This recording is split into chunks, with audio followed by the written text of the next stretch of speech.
Muhadjir Effendi meninjau warga di Kabupaten Jeneponto yang melakukan isolasi mandiri, sempat berdialog dengan warga yang berada di dalam rumah.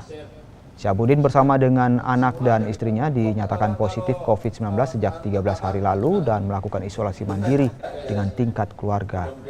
Menko PMK Muhadjir Effendi memuji Satgas Covid yang bertugas lantaran menerapkan protokol kesehatan tanpa mengucilkan pasien COVID-19. Kunjungan ini dilakukan Menteri Koordinator Pembangunan Manusia dan Kebudayaan saat memberikan bantuan di Kabupaten Jeneponto, Sulawesi Selatan. Hari ini saya sedang di Jeneponto, Kabupaten Jeneponto, Sulawesi Selatan untuk melihat secara langsung pelaksanaan isolasi atau karantina terbatas di level keluarga. Ini di sini ada salah satu terpapar yaitu namanya Pak Syahabudin, dan begitu diketahui bahwa dia terpapar, maka kemudian petugas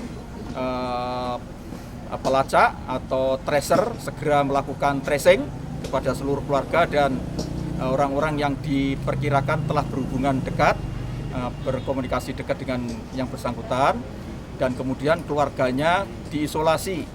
Jadi semuanya berada dalam rumah.